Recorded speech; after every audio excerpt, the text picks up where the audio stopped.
Welcome, all of you who have joined us today, tonight, wherever you're calling in from or dialing in from. And I just want to let you know before we get started that for this session, we will not be, if you have any questions, please feel free to type them into the Q&A. We will not be doing a live Q&A. So you can type those in at any time and we will have people responding to you and also bringing up your questions at the end of this session. So we'll have, Brandon, can you go ahead and go to the next slide?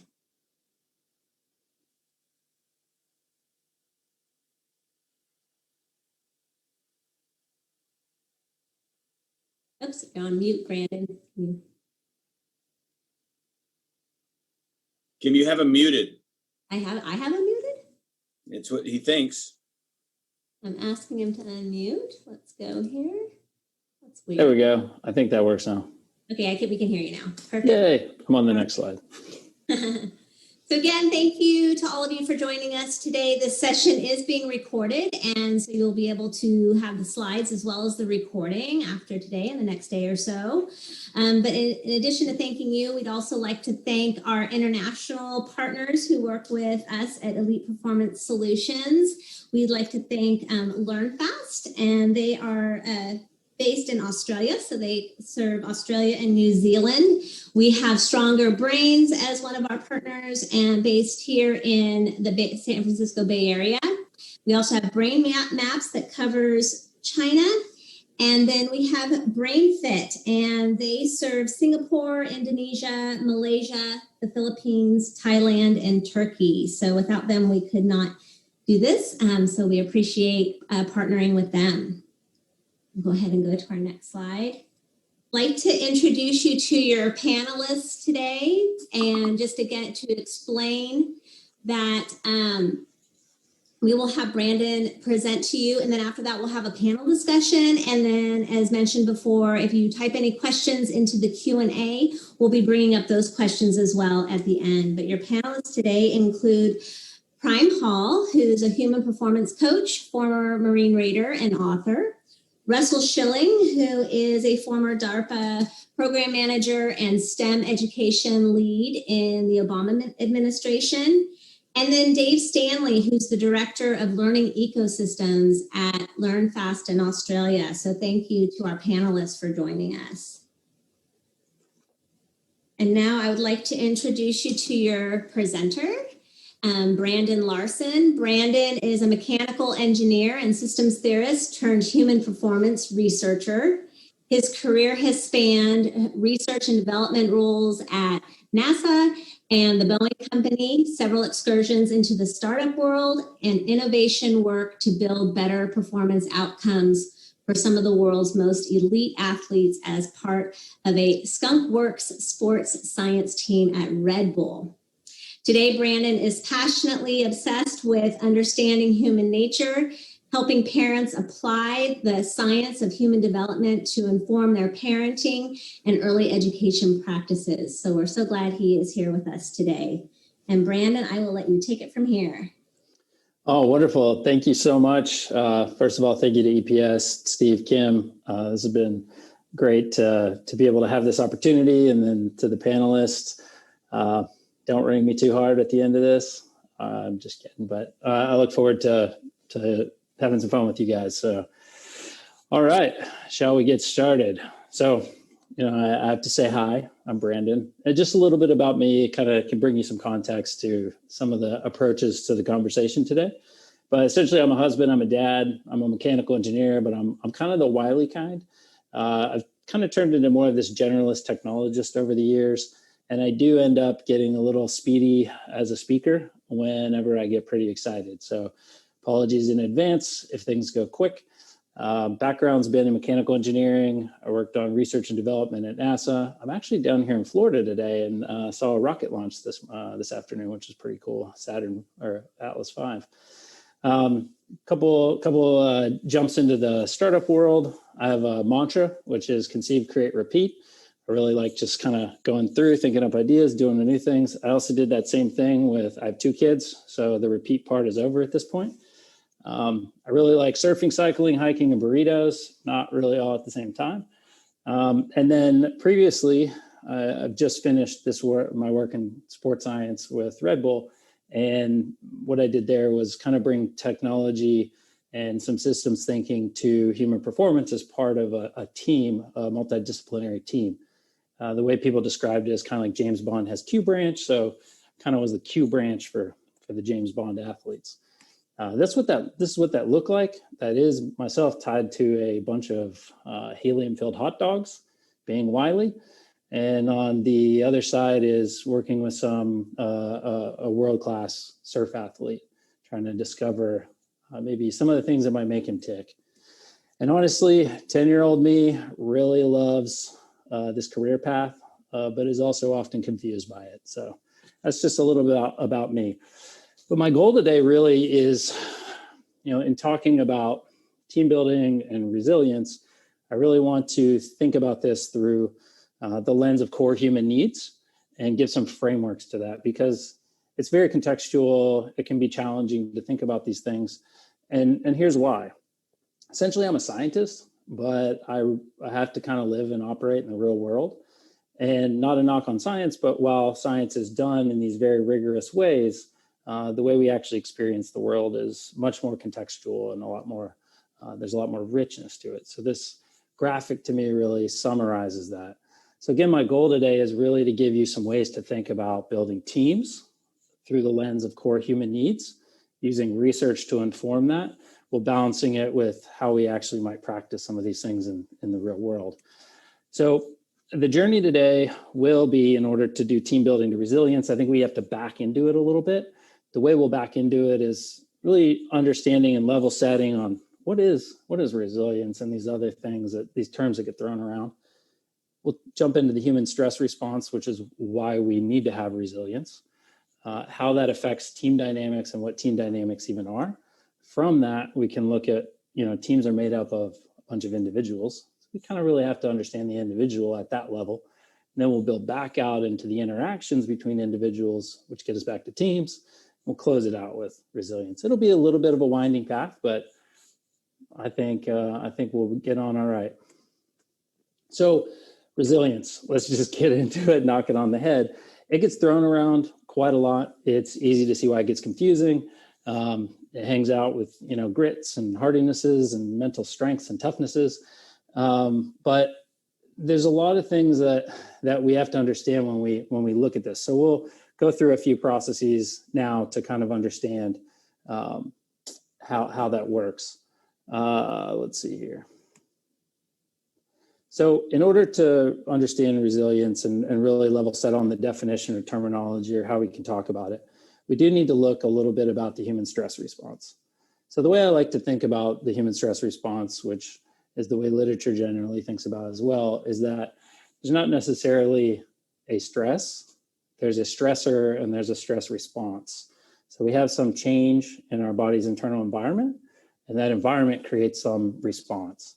That's just on repeat throughout your entire life. And it's really good that humans are adaptable creatures. We're a very adaptable species. So whenever we talk about a change in the body's internal environment, that there's a thing called homeostasis, and that roughly runs our equilibriums. And we all operate at a different at a level of homeostasis. From there, we have a change that comes in, a stressor, that perturbs homeostasis. The body reacts by trying to compensate or correct for those changes to get us back to some sort of equilibrium. And then the process starts all over again. Essentially, what we would like to see, in a optimal or a textbook or a technical model, is we have a stress, a recovery, and an adaptation cycle. So we have a starting ability. You can think of this even as like weight training. You stress the muscles, you recover, you have a new ability. Same way with a physiological process or a psychological process, you have a certain set point, you can stress that. Given the right recovery, you can adapt to a new level. So in looking at this in terms of that being the optimal, right, we kind of can look at how this actually kind of happens in practice for most people. So the human stress response goes awry, essentially, when that stressor is not given the ability to come back down or have adequate recovery for an adaptation.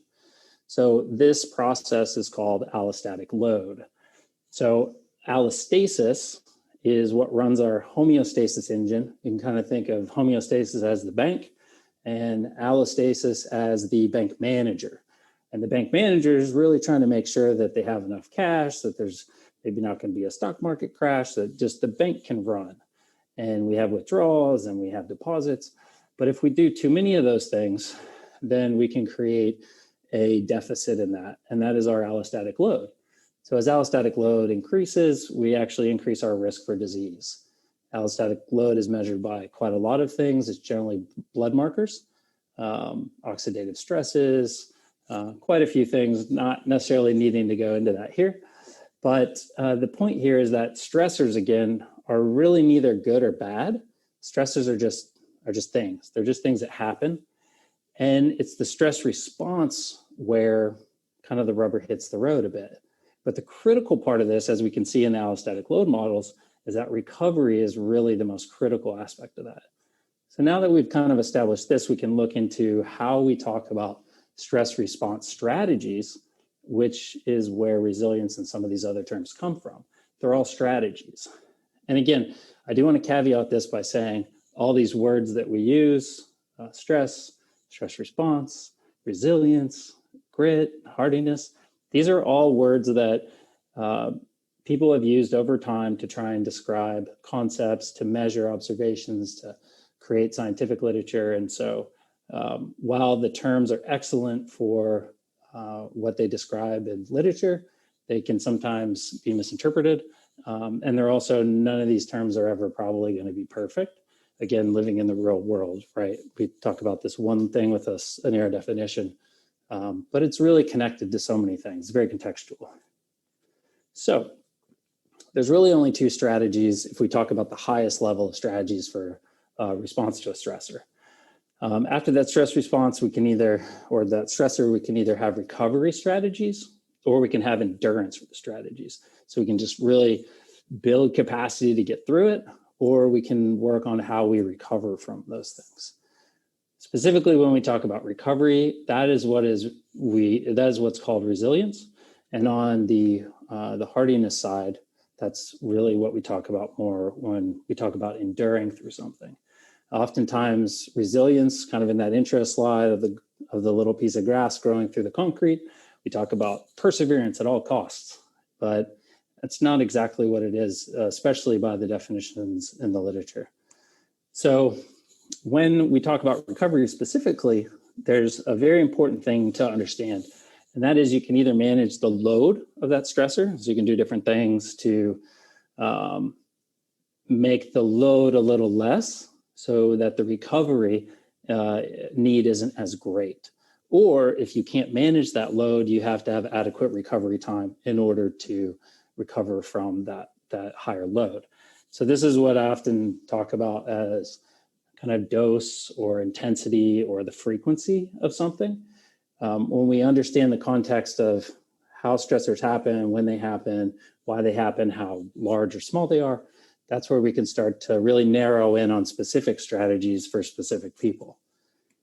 So to kind of wrap that out, resilience essentially describes all of our internal resources that are needed to both quickly and fully recover from physical and emotional stressors. There's two ways to do this. You can either do it from the top down, which is generally a mental process or a psychological process, or you can do it from the bottom up, which is a physiological process. And the really cool thing is that there's incredible minds that have worked on these things, such as like Bruce McEwen. He's kind of the father of resilience. He was one of the first to shift the field to realizing that you could train resilience or your recovery from a stressor based on controlled exposure. And so I have kind of a diagram or a model that I'll walk you through to understand a little bit more at a deeper level about resilience building and different strategies within that. So again, if we go right back and just say, look, life on repeat is just stressor, stress response, and then some outcome. And then that outcome dictates where we kind of go in the next iteration of this. So if we think about this as resources versus stressors, again, stressor, stress response, outcome, we have resources versus stressors. Now we can kind of go and look in terms of any readiness level, any physiological state, any mental state we're at any given time. So let's say we had a poor night of sleep. Let's say that we had some strange foods or an illness occurring, things like that. Then our baseline going into any stressor would be compromised in a way that, given enough cycles or loops of this, you could actually start to build those stress loads, those allostatic loads. And this could push you into towards burnout. This could push you towards a lot of different illnesses.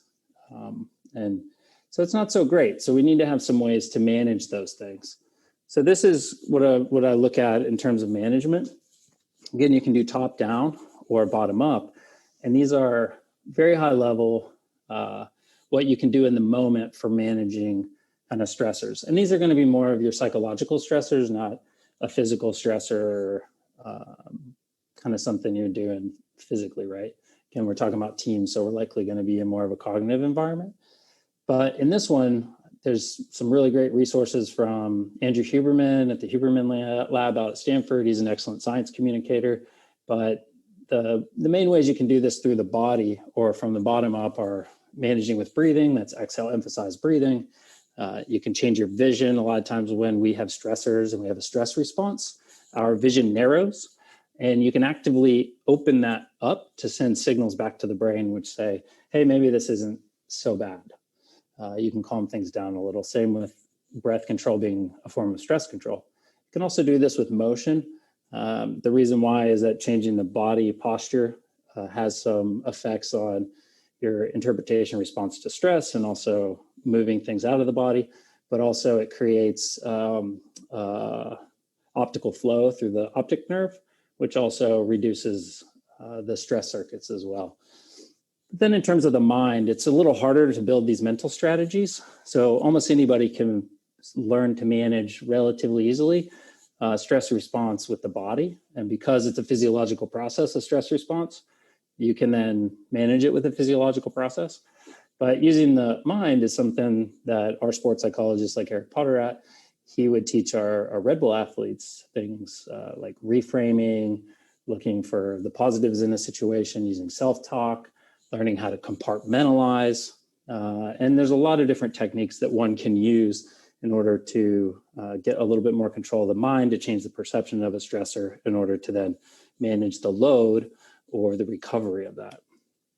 And then in the end, to bring the model full around, to build things over time so that you become more resilient and you can take on more.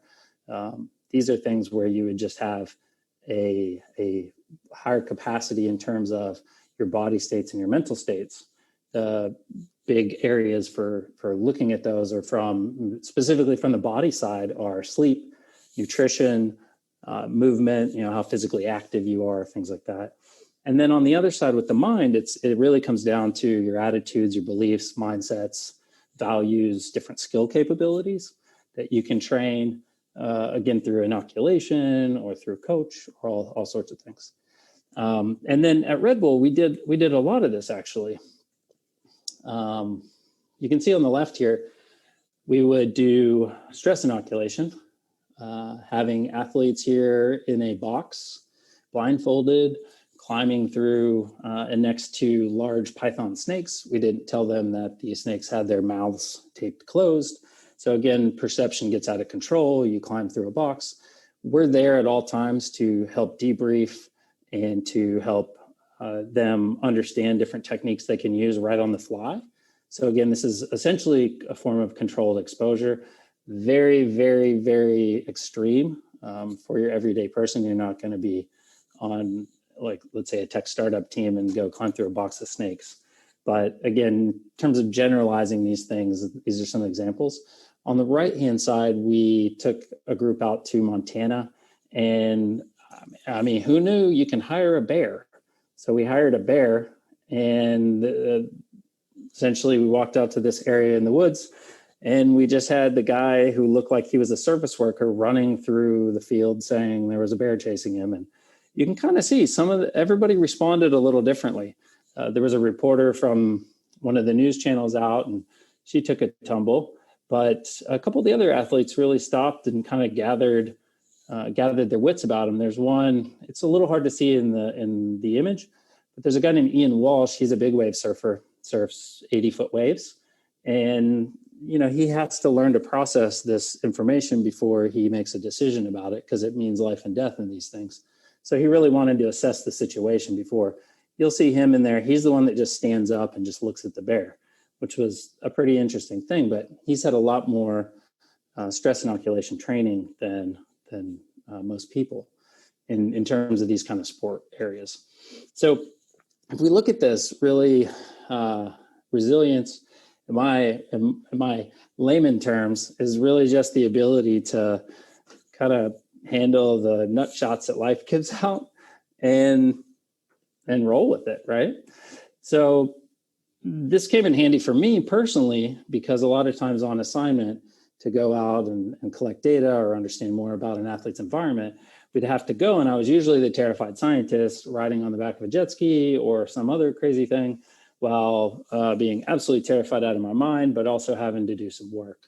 So these techniques were put into practice by myself pretty regularly. So I guess from there, we can kind of jump into just a little bit about resilience building. And again, this whole idea is we got to talk about what resilience is, how it's built, some of the major themes, and then we can work into how it applies to teams and then back out. So in terms of resources versus stressors, if we run with that, then there are three main areas that the literature suggests, and then there's two more I'll get into in a minute. But essentially the first is this all starts with awareness. And that's the ability to listen to your body, to understand root causes of things, to understand context in which things are challenging for you as a person. I really like some of the work from Judd Brewer. He is a model for this. A lot of stuff around anxiety reduction, as well as smoking cessation and other things. And then also progressive movement relaxation. It's a way that people can start building some more interoception and internal understanding of their own body by feeling the sensations of a body through kind of a guided meditation exercise or just a guided audio exercise. The next area is flexibility. So cognitive flexibility nowadays is considered one of the core pillars of like long-term mental health. And essentially that's the ability to just mentally recalibrate to a stressor that may have normally had a negative effect, or a situation that's got a negative effect, and figuring out how to move ahead without getting so frustrated. Now I haven't seen anything that really teaches how you train this, but you can kind of train it over time and become more flexible. It seems through different kinds of mindset training. But to me, it seems like it's a very unstructured process. You kind of do a bunch of things and somebody becomes a little bit more cognitively flexible, and you see that helps in their ability to recover from stressors. And then the last area is things that happen, especially in teams, are moments of delight. So these are just positive moods. I kind of look at positive moods as regenerative brakes on like an electric car. Puts a little bit more back in the tank, so you have that for later. And a lot of times these are rooted in curiosity or creative activities. So you can do something that makes you feel good, listen to music, build something with your hands, tell a joke with another person, do a fun game. These kind of things bring a little bit more delight or a little less intensity to certain moments, or just as part of having breaks in the day as well. But the other areas that are important are having some sort of meaning or goal that you're working towards personally or working towards with a team. And then in team settings or in personal settings as well, it's this idea of having somebody that can share your load with you. That's that social support. So we talk about things like co-regulation, which is how I would regulate somebody else's emotional response, or they would regulate mine. On really good teams, you find that people can carry each other's stress burdens. And that's a really core piece of what they call social resilience or team resilience. So flipping it over to the other side, in terms of hardiness is pretty fascinating. It's the one that I think most people, what they mean when they talk about resilience. For me, this is the thing that does separate a lot of really high performers from the next tier. Essentially, it's a guy named Bartone. He came up with this three-factor construct, and that's challenge. So people either see challenges as opportunities or they see things as threats. This is this idea when we talk about stress of eustress or distress. Eustress is building, and distress it's a threat. Next part is control. So you either have a little bit of control in the situation, or you believe you do, or you perceive you do, versus you're on the absolute other end of that, which is taking the full victim approach. And then the last part is commitment, which is that there's some sort of meaning to life. There's a bigger purpose. There's a reason you're doing things. Again, this kind of, you'll see some of these themes like goals versus being completely lost. And what's interesting is that in many of the conversations I've had with practitioners and some sparse literature, they find that challenge is the weakest in most people. One of the things I was talking again with our sports psychologist at Red Bull previously, and he talked about maybe why this is. So we saw that sometimes it's caused by less cognitive flexibility. So again, a factor of resilience, some underlying fears, which again, that would trigger this opportunity versus threat. And this could be a fear of trying something new, being in a new situation. It's even the fear of being emotionally vulnerable. So that plays into a lot of this. But where do we get some of these fears from? And we were talking about this, and when we learn about our place in the world and our place on a team, there's a process called socialization. And when we're young, we have our primary socialization where we learn about how humans act and what humans do and what humans are like from our parents, our initial caregivers.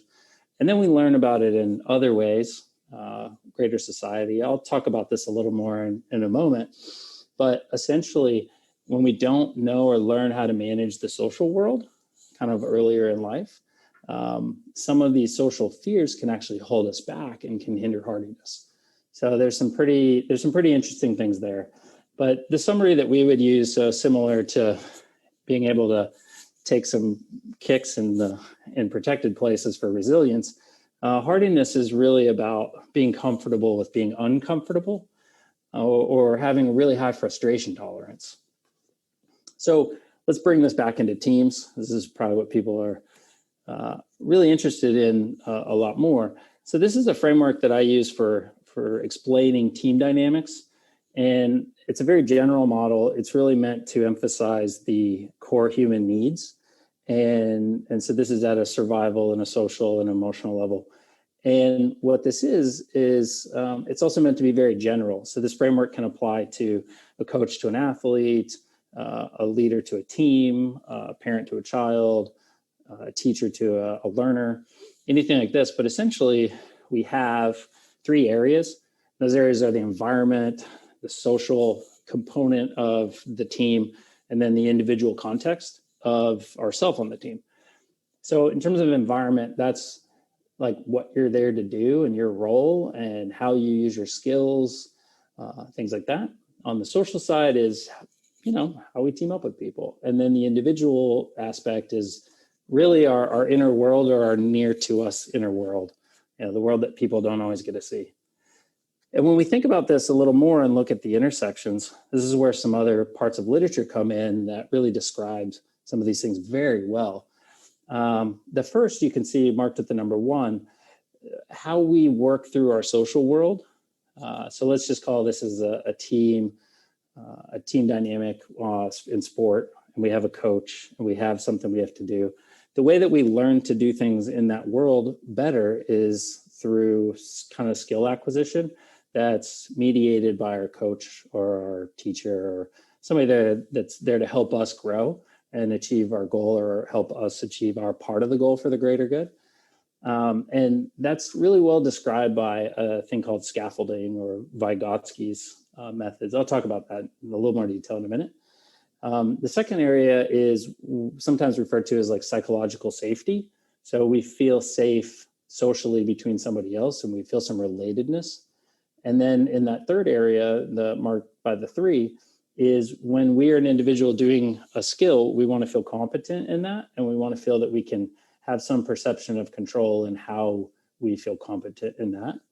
And what they found with these models, which I've created this framework to kind of explain these concepts, and they come from these other ones we'll talk about in a minute, but at the very core of it is the motivation. And so anytime you have a team, you really do have to have the motivation. Whenever we as humans do almost anything, it likely comes down to some core motivation, whether that's intrinsic or extrinsic. But we'll unpack these things. So there's 2 leading theories that I want to kind of describe that actually fit really well and describe this. The first is called self-determination theory. It's on the left. And self-determination theory, it's the current leading theory of motivation. It didn't start that way, but it's been gaining a ton of steam since about 2006 when it became more widely accepted. It's by 2 researchers, Deci and Ryan, and it originally came out of research that intended to find kind of the core mental needs of humans. So something maybe a bit more focused than like Maslow's hierarchy. But what came out of it was this new model that described intrinsic motivation. And the intrinsic motivation model actually started to describe self-esteem, which is incredibly fascinating. But again, this has had lots of support. There's been a big uptick in publications since in the last 15, 20 years. And I personally think it's a really beautiful theory that describes things well in a way that makes it helpful and applicable, which we can get into that in a minute as well. The other one is from Vygotsky. And so Vygotsky, Lev Vygotsky, he was a Soviet psychologist in the 20s and 30s. And he was working in child development. And he came up with these theories, which the zone of proximal development essentially is scaffolding. So you want to present people with challenges or skills or environments that are not too easy to do and not too hard that you quit. They're just right. And it really describes the way that people find how to hold somebody in also another phrase, a zone of optimal challenge. So when we think about developing competence in something or autonomy in something, relatedness, we have a relationship with some other individual. And the dynamics of these relationships can either be too soft, too simple, way too difficult, or just right. I probably should have put a picture of like Goldilocks and the 3 bears here, actually. But it took about 50 years before this research made it west.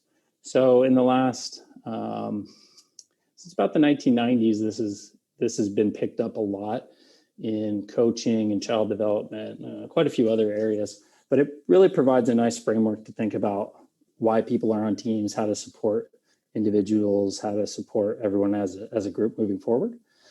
And so when we look at this in terms of some of the things at Red Bull, and my mentor there, Andy Walsh, this was something he liked to talk about, so I borrow it from him pretty often. But instead of where the rubber meets the road, this is more of a rubber meets the launch pad kind of example. But what I'm really trying to show here is that when we would take athletes and put a team around them and try to build their success towards some big, crazy goal, we would create an environment that would allow them to learn that quickly and efficiently. And we just called it accelerated learning. And the 5 things that made that up were motivation, repetition, so the ability to be able to have an environment where you have regular practice and exposure, progressions, which is essentially the ability to be pushed, but again, not too hard and not too easy, so a little zone of proximal development. Feedback, which is a good coach or support system around that could give you the right kind of feedback at the right time, so that you could use your time a little bit more wisely, less time being anxious at some negativity or something. We'll talk about that in a minute too. But essentially that's kind of your social connection or your relationships, right?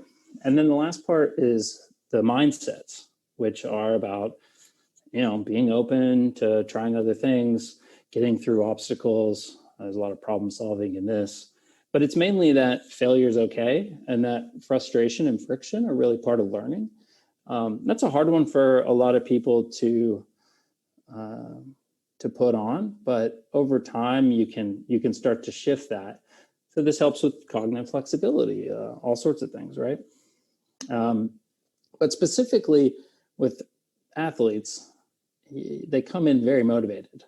We don't have to do anything there, but that's often the one thing that you really have to work on with groups of people. So let's jump into that. Right at the middle of this in team dynamics is motivation. And there's this really nice chart from probably one of my favorite researchers, which is Genevieve Magoo, she's up in Canada. And she's one of the only researchers that I've found who spent time in child development, self-determination theory, in athlete relationships, in workplace team building, and also in learner outcomes, in terms of like the psychological side of learner outcomes. So what she found is that an outcome, so in this case, we're going to use athlete, but you can substitute athlete for really any word here, is that there's an intrinsic and self-determined extrinsic motivation. So meaning they get to choose how they're affected by that external goal, but they're mainly internally driven. And that's what we want. We want to get to a place, which is what self-determination theory shows, that the individual is very intrinsically motivated, and they're doing this because their core needs are met. So the way this works is that there's an athlete, and again, this is very self-determination theory heavy, but an athlete has their own perceptions of their own competence.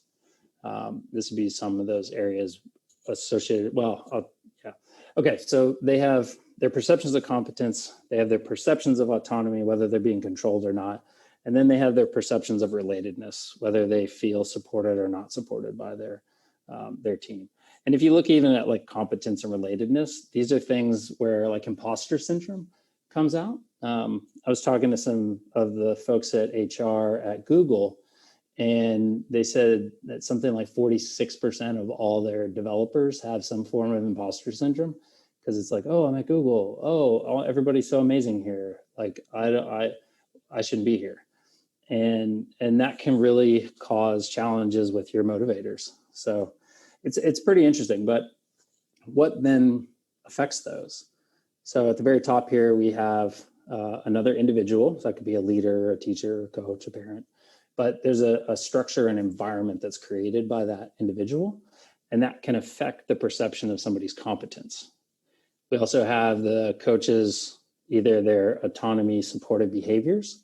So allowing the athlete to have some perception of control or being very controlling, and then their involvement, whether that's very hands-on, I'm doing everything for you, or overbearing, or it's more of zone of proximal development and really giving that feedback that shapes and keeps you in that middle area. But to really understand how the coach comes to that position, the coach comes in with their own personal orientation. They come in with their own context. They come in with their own perspectives, their own bias, and their own perceptions of what an athlete should or shouldn't do. And so these things all go down chain. And you can imagine that as this gets much more, as these teams get more dynamic, this can get a lot of complexity to it. So right here, these are the where personality and perceptions are these variables that come in. That's why it's really important to look at that individual context of personality, specifically in terms of individual behaviors, individual differences, and then our personality also helps with some of our interpersonal dynamics too. So where this comes from, why do we have it? Essentially, the brain is built for two things. We have two main circuits. Neuroscientists don't kill me for generalizing this, but we can break it down to really being built to survive, and we're being built to survive through being social creatures. And personality is something that emerged from that. If you go through like the evolutionary studies, essentially personality is what is needed for a species like ours to survive. So you had to have some people who were going to stay on the sidelines, and other people who would go out and look for food, and some people who were really anxious and kept one eye open and avoided really dark places. Well, another set of people or personality type really had to be the ones that sat around, would think more and take a long time to do it, and then come together and invent and create things. So you had to have all of these dynamics in order to push a kind of a species forward. And there's been some pretty fascinating studies to date on even things how this affects, or it's been tied to our brain structures as well. So there's a really cool thing, a very short thing on NPR that you can look up about red brain versus blue brain that explains this pretty well. But essentially from there, with our personality, we're born with what's called temperament. Temperament are these pre-wired tendencies for behavior. These are like our presets, how we react to the world. And then as we become socialized by our family, our peers, media, government, social aspects, et cetera, then these things start affecting our beliefs and our behaviors, because our behaviors really kind of come from our beliefs. And if we jump a little further into that, they also affect our kind of emotional states. And our emotional states really do have a big tie-in to how we engage, how we reason, if we're motivated again, how we make decisions. It's all very, very tied together. And that's why I think even with teams, it's really interesting because this little comic describes it well for me, but why are you so anxious? And they're like, oh, heredity, you know? And so that's part of, again, personality affecting how we navigate our early experiences, which affect our beliefs and our perceptions. And then those are going to affect with how we interact with people, and everybody's had different experiences. So in terms of that, again, we don't know the distributions of those things. When we look at just height versus, height of men versus women and a distribution, they tend to be these smooth things. But it's probably something more likely that these distribution of traits and sensitivities to things are not so smooth. So we have to take that into consideration, especially when we look at our social interactions, because the main way that we do our interactions, and these will be the last two topics here, but essentially human connection, the five pillars of that are our gaze, how we look at each other, how we connect through our facial expressions and our eyes and faces, our vocalizations, which is essentially what we say, how we say it, and our tones, then how we express and navigate emotions together. That can either be positive or not so positive. The use of positive physical touch. And as we get older, because kids can't do this very well, but this is information exchange through words, images, symbols, text messages, things like that. And the words we use with those, right? They come with perceptions. So these things tend to shape our approaches to communication. And again, when we talk about teams, I wanted to cover just a couple approaches to communication. These are conditional languages, positive, negative. Maybe you've heard of some of those ratios, change versus promotion oriented. And then really we can end on critical conversations. Conditional language is actually pretty easy. It's a little harder to implement, but it's easier to understand. It is essentially like, you can say you might be able to do it this way versus this is the only way that something can be done.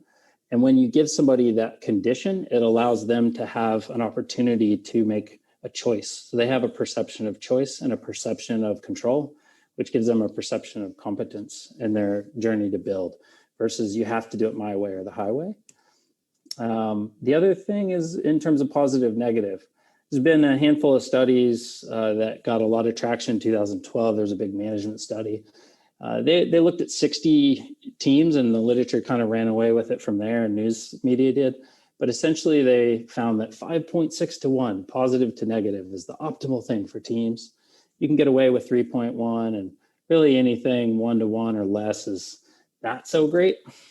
But you got to think about this in terms of, again, resilience and load and recovery. So as the 5 to 1 based on recovery, essentially I had all these questions. But what we find is that positive and negative feedback or communication interactions between a leader and a subordinate or a teammate, these have a time and they have a place and they have a dose, right? So it's not as easy to just say this is the ratio, right? But you have to understand the context. So 3 ways we can look at that are, the first is change-oriented communication. So that's essentially negative feedback that is designed to correct, adjust, or improve performance. These are just having a honest conversation, right? Without getting negative and overly emotional. Generally best if they come from an empathetic state, if they allow people to have choices, and they're based on very clear, obtainable, objective things, not personal attacks. So these can be done poorly or not so poorly. The next one on the other side, since I was negative, this is positive. This is more of catching somebody in the act of doing something right and really just saying you did that well. So that's the positive thing. It's not an attribute to the person, but it's very specific, and it's geared towards the thing that was done, not just general praise. And the last part of this, which is pretty fascinating because all of these themes keep coming together, which I hope you're picking up on, is one of my favorite studies I've seen recently is team cohesion and collaboration in long-term spaceflight under stressful, conditions. So one of the biggest risks of people going to Mars is, interpersonal dynamics and everybody sabotaging the mission through human error and not through the rocket blowing up or something. So what they found, the three things that were most important to monitor were the vocal characteristics, how people support each other emotionally through co-regulation, and then our word choices.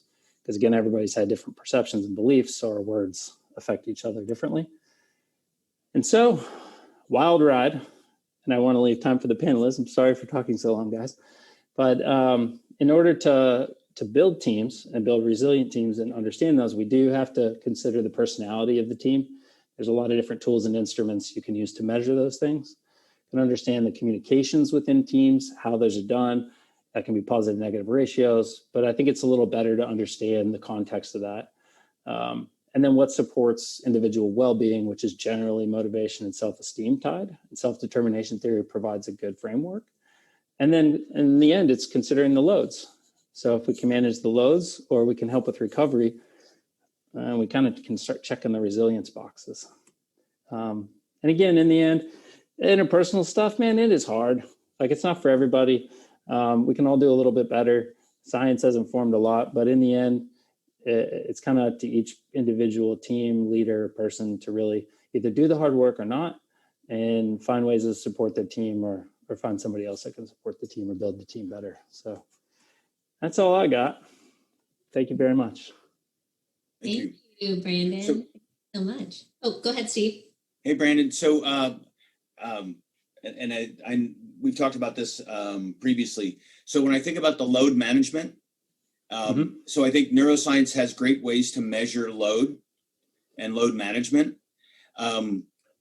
It's always hard for me to understand why hardiness is separate. What it could just be described in a load management efficiency, right? So, but I think you're right. Hardiness is probably the critical difference between the people who can operate at that super high level versus the individuals who aren't. And I don't really feel like, if I were going to talk about measurements, and you and I have done this, right?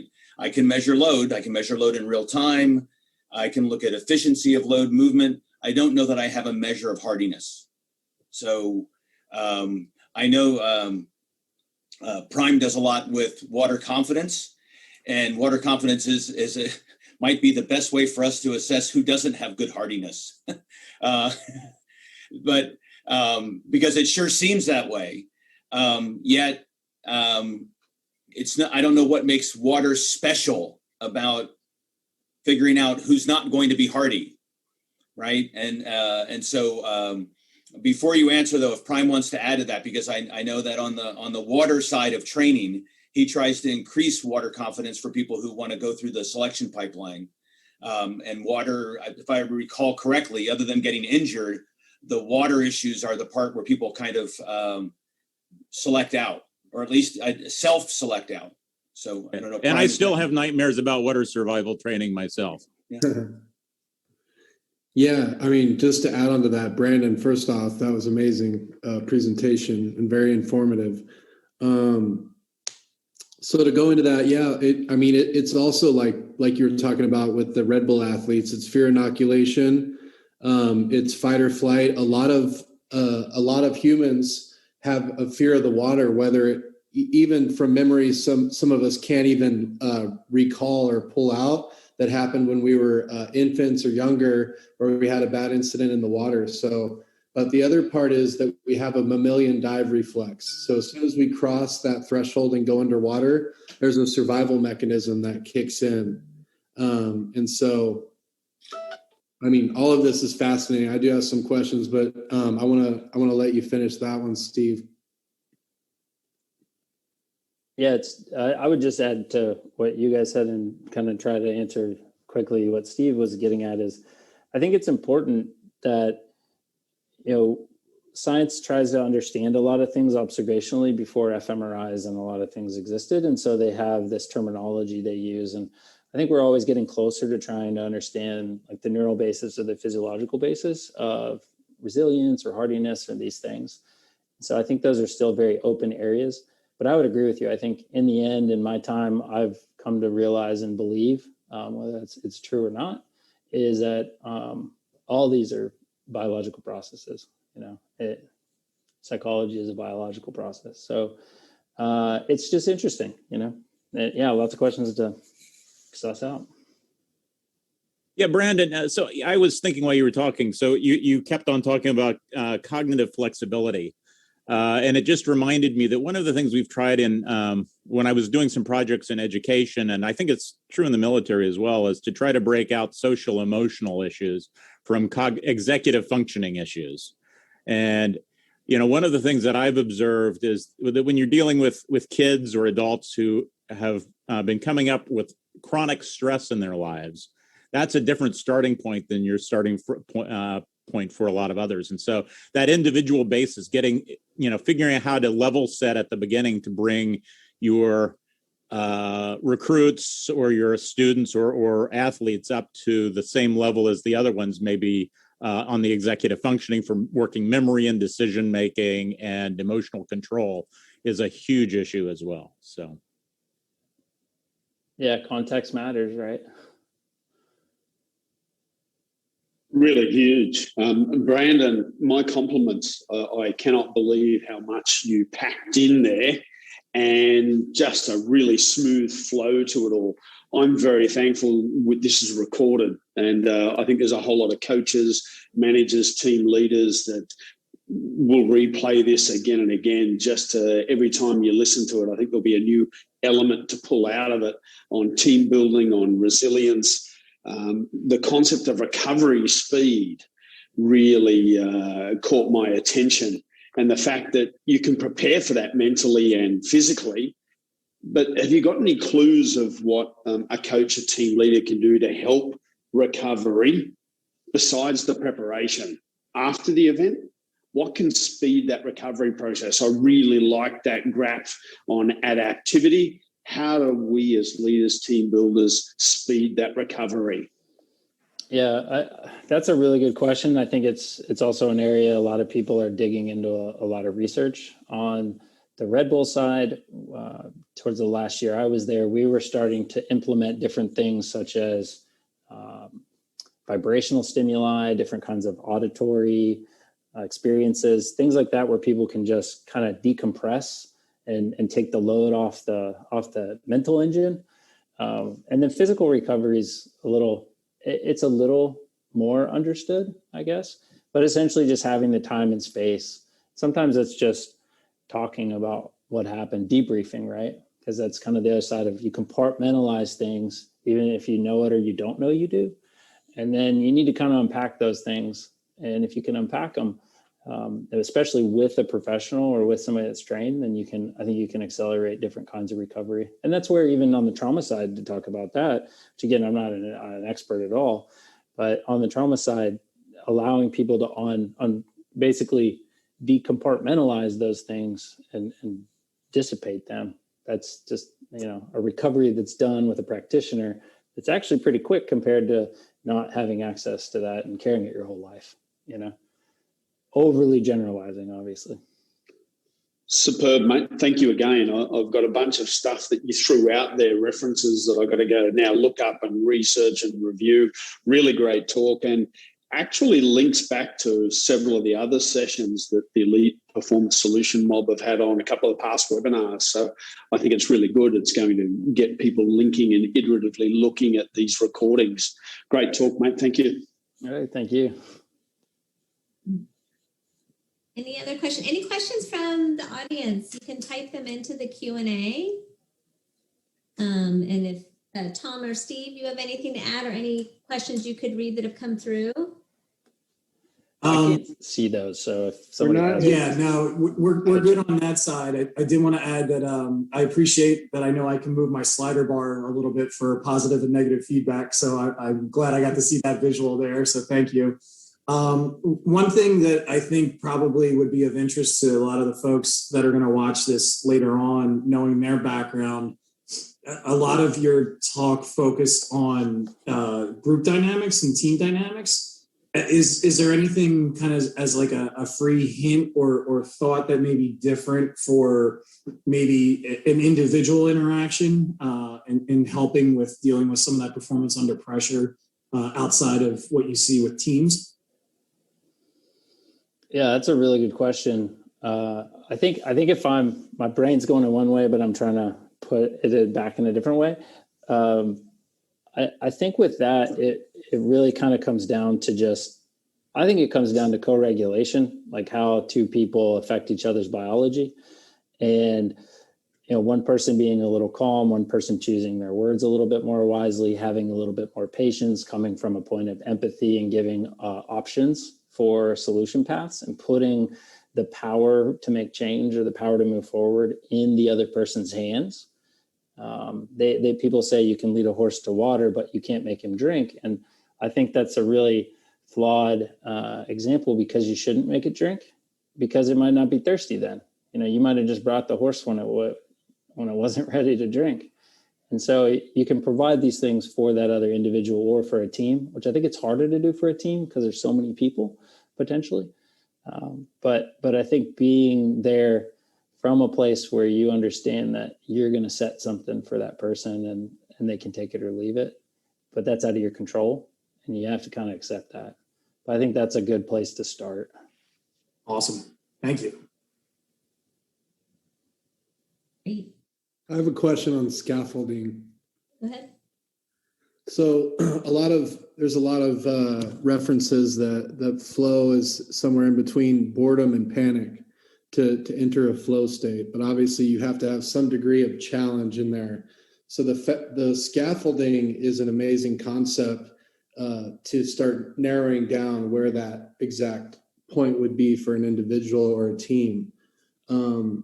Is there that you know of an assessment or some type of tool that is used to drill down on that model or to drill down on the scaffolding for an individual or a team? Yeah, I mean, I can't think of any off the top of my head, but if I do, I'll ping you later. But it really comes down to kind of the very specific goals or skills or environment that somebody's working on in terms of competency. The thing that I can say to caveat it all, though, is that observational behavior for somebody who maybe develops an eye as a leader or a parent or a teacher, you can start to understand that all behavior is essentially a communication of some sort of inner need or inner state. And what we do is when we're a kid, for instance, if they can't get the zipper up and they just detonate, then their behavior has just communicated that they don't have the skill for that yet. It's too hard, and it's attacking their nervous system, right? And then on the other side, if you just do it and they do it, then it's become easy, and you can start the next thing. Maybe you can go to buttons or something. So you just kind of have to have this attunement to another person's behavioral cues to understand what the underlying communication is. 100%. Thank you very much. Great. Well, we're almost at the top of the hour. Any last questions? All right. Great. Well, thank you so much, Brandon. This was wonderful. Do you mind going to the next slide? And again, this session will be recorded and we'll be sharing it with you along with the slides in the next day or so. In addition to thanking Brandon, I want to thank our partners and also invite you. Thank you. So again, to thank Learn Fast, Train Fit. And also want to invite you to next month's session. We have been having these sessions once a month. And the next session will be with Steve Miller at the end of June. And the title is Better Business Brains Using Neuroscience. So we invite you to do that. And you can already register for that session if you'd like. And again, thank you so much, Brandon. Thank you to our panelists, Russell and Dave and Prime. And enjoy your evening or your day. Thank you so much.